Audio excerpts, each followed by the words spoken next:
রাতের অন্ধকারে হঠাৎ করে যদি ২০ তলা ভবনের সমান পানির ঢেউ শহরের দিকে ছুটে আসে, তাহলে কেমন হবে সে দৃশ্য?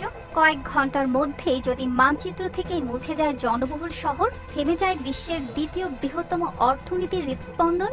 পাহাড়ের মতো বিশাল কংক্রিটের দেয়ালের ওপাশে আটকে আছে কোটি কোটি টন পানি। বাইরে থেকে শান্ত দেখালেও ভেতরে নাকি ধীরে ধীরে জমছে বিপর্যয়ের কাউন্টডাউন। আর সেই কাউন্টডাউনের নাম চীনের থ্রি গর্জেস বাঁধ।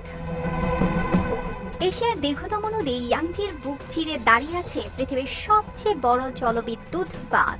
প্রায় ১৭ বছর ধরে তৈরি হওয়া এই বিশাল প্রকল্পে খরচ হয়েছে প্রায় $৩,৭০০ কোটি। চীন এটিকে উন্নয়নের প্রতীক হিসেবেই দেখায়। এই বাঁধ থেকেই উৎপাদন হয় বিপুল বিদ্যুৎ। আলো জ্বলে শহরে, চলে কারখানা, সচল থাকে কোটি মানুষের জীবন। কিন্তু এই গর্বের কাঠামো নিয়েই ধীরে ধীরে বাড়ছে ভয়। ২০২০ সালে স্যাটেলাইট ছবি বিশ্লেষণ করে মার্কিন কিছু প্রকৌশলী দাবি করেন, বিশাল জলচাপের কারণে বাঁধের একটি অংশ ধীরে ধীরে বেঁকে যাচ্ছে। তাদের আশঙ্কা, পরিস্থিতি নিয়ন্ত্রণের বাইরে চলে গেলে ঘটতে পারে ভয়াবহ বিপর্যয়। ভাবা যায় ঘন্টায় ১০০ কিলোমিটার গতিতে ছুটে আসা উন্মত্ত জলরাশি। বিশ্লেষকদের মতে বাঁধ ভেঙে গেলে প্রথম আঘাত পড়বে ইলিং জেলায়। মাত্র ৩ ঘন্টার মধ্যে পুরো এলাকা পানির নিচে তলিয়ে যেতে পারে। সেখানে লাখ লাখ মানুষের জীবন ঝুঁকিতে পড়বে। এরপর সেই পানি ছুটে যাবে ইউহানের দিকে। বিশাল জনবহুল এই শহরে বাস করে কোটি মানুষ। মাত্র ৬ ঘন্টার মধ্যে সেখানে ঢুকে পড়তে পারে বন্যার পানি। রাস্তাঘাট, হাসপাতাল, উঁচু ভবন সবকিছু গিলে খেতে পারে ভয়ঙ্কর স্রোত।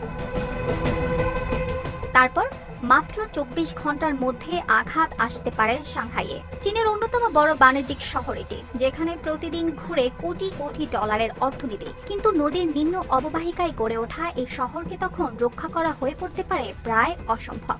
অদ্ভুত বিষয় হলো, বিজ্ঞানীরা বলছেন এই বাঁধ শুধু নদীকেই বদলায়নি, পৃথিবীর গতিতেও সামান্য প্রভাব ফেলেছে।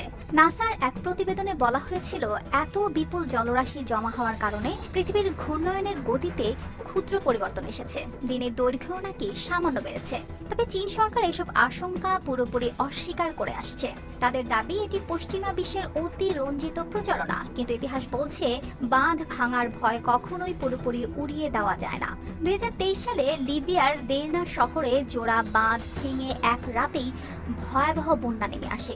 গভীর রাতে ঘুমন্ত শহরের ওপর আছড়ে পড়ে বিশাল পানির ঢেউ। সকালে দেখা যায় বাড়িঘর, সেতু, রাস্তা সবকিছু পরিণত হয়েছে ধ্বংসস্তূপে। হাজার হাজার মানুষ নিখোঁজ।